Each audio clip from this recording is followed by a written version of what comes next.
Hello, everybody. So it's 3:30 in the morning. I'm making a recording because of an interesting feeling I have. I'm going to share this. I've had this before because I really just wanted to lay in bed. I really just wanted to stay in there. So what happened was I went to sleep at 9. This is Halloween night. And I woke up around midnight, just wide awake. And I wanted to go back to sleep, but I was just wide awake. So I said, fine. So I went and took 2 grams and I clicked on my headphones and listened to some Tibetan singing bowls. And if none of you, or if any of you, I should say, have never had the chance to find a good recording of those, especially under the influence of psilocybin, it is absolutely magical.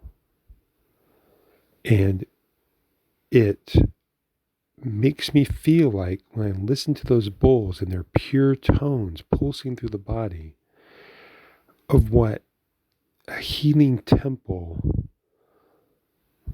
with music would do to a person's body. I really feel like I understand that so much deeper. So if you haven't had a chance, find a good recording of Tibetan singing bowls. There's a lot of people out there making those recordings, but they're not all equal. You're going to have to find the good ones. So anyway, after doing that for an hour and a half or so, it was like 2 in the morning, took off my headphones. I kind of felt maxed out, like I couldn't receive any more from the music. So I took off my headphones. And actually, just before I took off the headphones, I was thinking, or some thoughts arose that I'll get into more later. But the thought of Marcus Aurelius came forward since I made a recording mentioning Jocko, a Navy SEAL who has some illumination. He wrote the book, about extreme ownership. That guy has, some illumination. And I felt like life was teaching me something about how it works. I mean, it's taught me this before, and I think I briefly touched upon it. And I want to expand on that some more.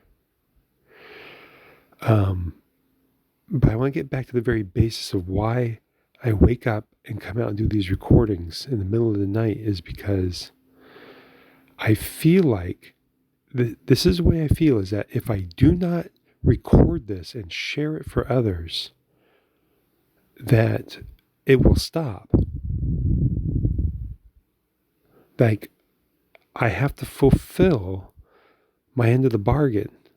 That's the way it feels right now, is that I have to fulfill my end of the bargain and share what is coming forward. Just in case it's helpful for somebody.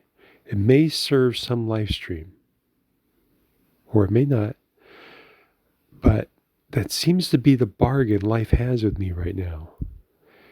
And that if I stop doing this, because like I said, you really just wanted to lay in bed. I was in a very comfortable, very happy place, loving where I was.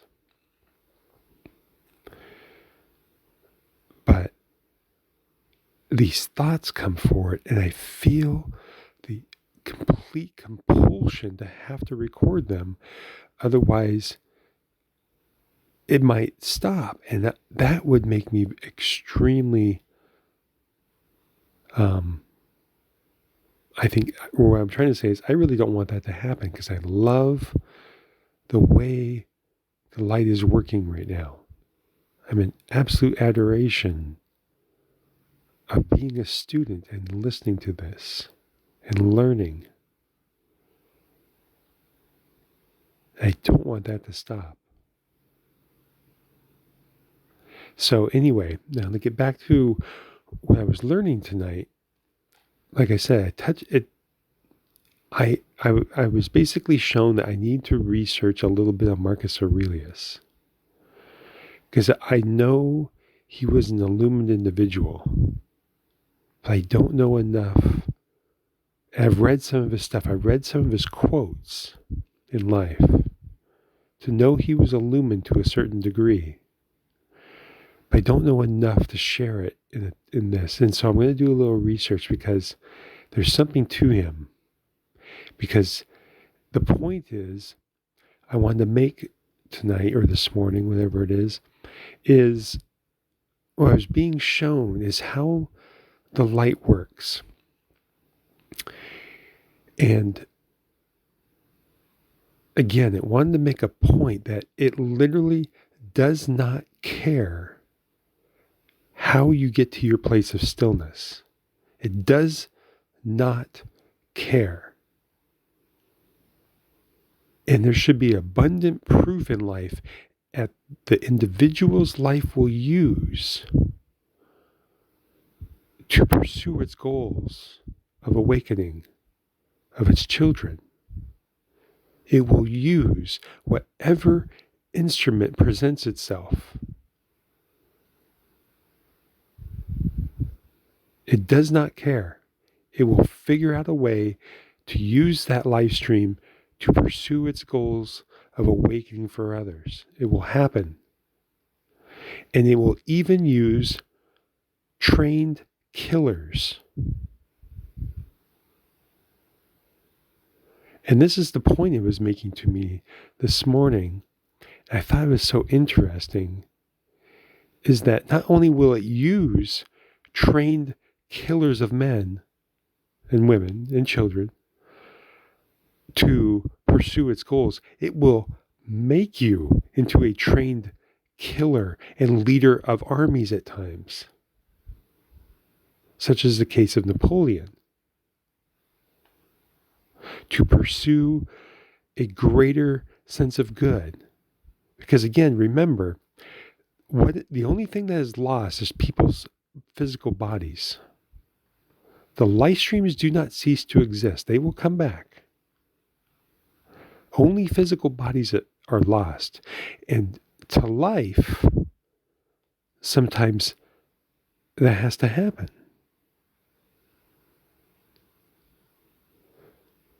I don't want you to misunderstand me. I'm in no way, shape, or form condoning murder of any kind, of any person.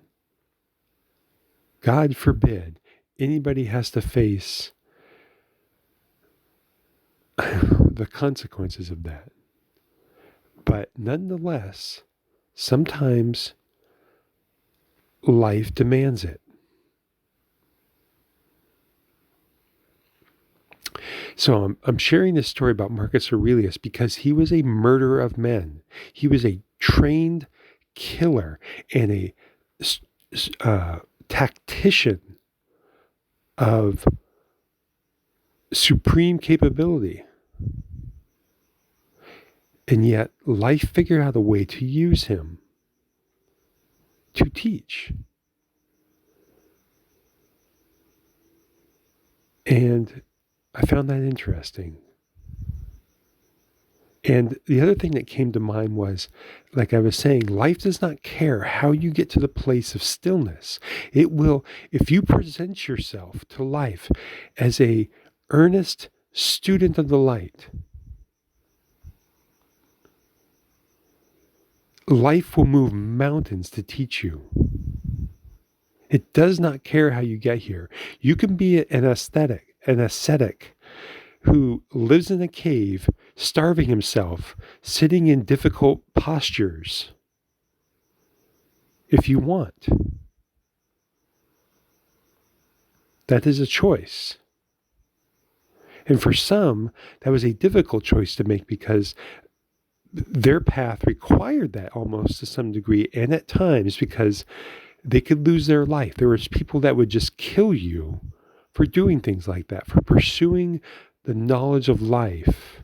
So sometimes they did have to hide in caves, but that's not really the case too much anymore. So whether you do it that way or many other more subtle ways in between, or you do it even with the use of psilocybin like I am right now, but this is not how I always did it. You have to understand, I did most of my early work completely sober. I did my homework sober. But there's something about the psilocybin when it's used in this manner, it can instantly take me to a place of complete stillness inside, where I can be instantly taught. It's almost instantaneous. Well, after a certain amount of time, it just happens. Boom. You're just there. It's like I'm in an isolated cave. My mind is completely still. My body is completely still. And the appetites of the body just cease to bother me.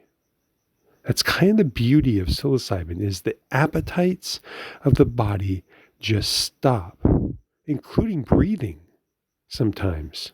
It will just stop. There's no hunger. There's no irritations in the body. It's not, you don't even realize how the appetites of the body are so tedious in life. You may not even recognize that. But when you enter the stillness, you will know what I mean. When the appetites of the body just cease, it is such a blessing.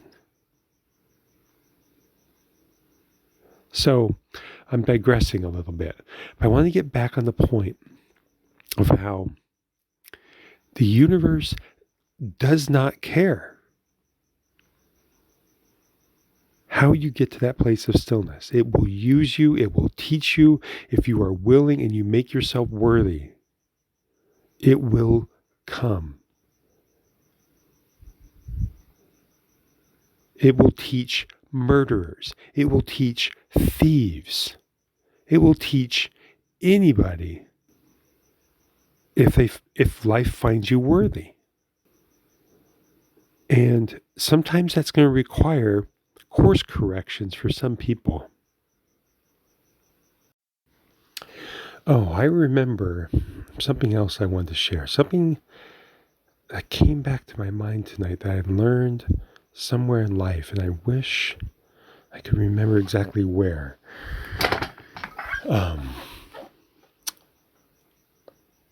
Maybe it will come back to me some other time, but I remember the story of how the light will work to defend and to serve and defend those. I mean, I remember there's stories in Saint Germain where literally the misuse of life can be turned back upon those that misuse it and instantly kill them. When they seek to do harm to another individual, that if you are in a great enough understanding of the light, you do not have to physically act. You literally can just turn that murderous energy back upon the sender, and it will end their life without you having to raise a finger. That's the kind of protection the light can offer. And I remember a greater representation of that story somewhere I got in life. I don't remember where it was, but it's escaping me right now. Oh, Sumerians. I want to say it was at the time period of the Sumerians that there was, but I could be wrong about that. Or Solomon. Was it Solomon? I don't know. Well, it doesn't matter. The story is this, that there was a leader of a civilization that was illumined enough to have that understanding of life, of how to defend his people. Okay, so a whole army marched upon this civilization. And he walked out there. So just imagine a line of thousands of men, possibly 10,000s of men. It's a giant mass of mankind that is being assembled to attack another civilization. But this army had an unfortunate problem, is that they were following a leader of greed. A leader who did not respect life. A leader who did not understand his purpose. And they assembled against this civilization. And the leader of that civilization that was being threatened came out to the battlefield by himself and told them, if they proceed forward, he warned them, if they proceed with the actions that they intended, there would be consequences. Can you imagine that? An army of thousands of people, and a man walks out before you and warns you. Can you believe? I could just imagine they'd be standing there going, what the hell? Who is this guy? Right? But this individual of the civilization was an illumined being.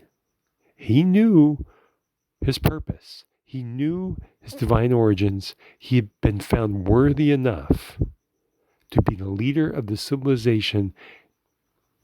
And he marched out there to face his army and warn them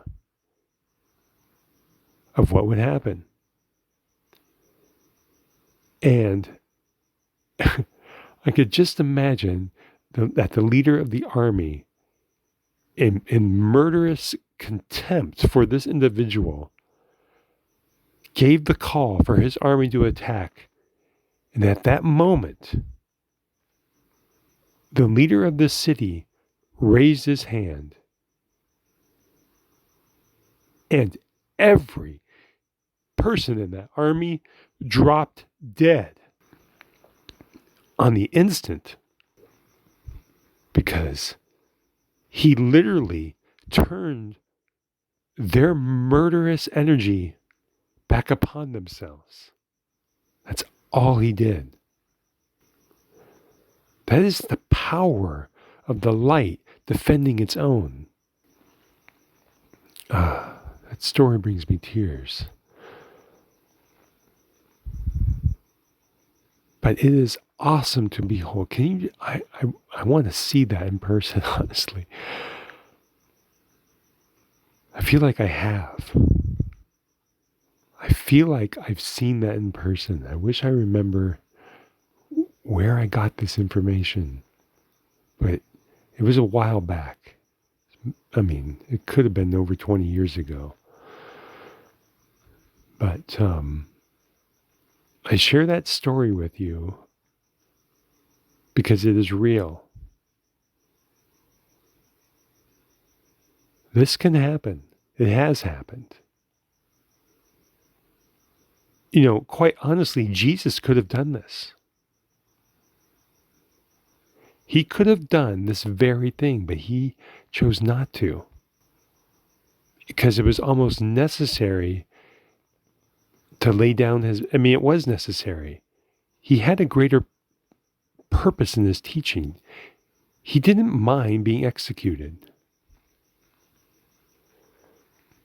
Because he needed to leave. He needed to come back in 3 days, just like he said it would. That's how long it took for him to transform his physical body into perfection and to walk out of that tomb. So he didn't turn back this murderous energy, because you have to imagine, the Pharisees are the ones who really initiated that whole process of his execution, right? And then the populace, just the deluded ones of the populace, fell into suit. They fell into line with the Pharisees. Even after beholding everything that Jesus did, and his words and his teachings and his healings of proof, and he didn't really want to turn all that murderous rage back upon those disillusioned civilians. They weren't an army, right? But he could have.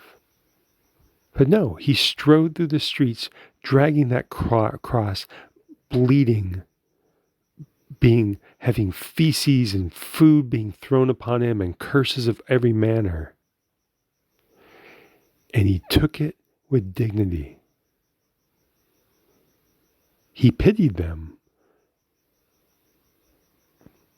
but he strode on to his execution with complete dignity, because he knew he had a greater teaching to execute.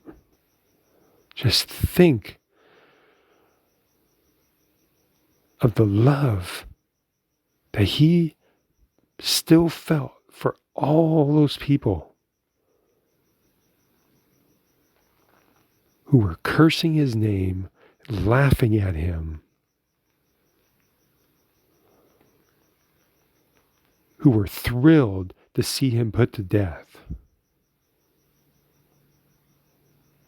And he still loved every one of them. And he still performed his service for their blessing. Anyway, I didn't mean to get a little emotional there at the end, but sometimes it's hard when you see this, when you see these images of magnanimity performed by an individual of the light. It just conjures such tremendous respect and adoration. Anyway, that's enough for now. Maybe I've said enough that life will let me go back to sleep now. All right, beloved ones. See you next time.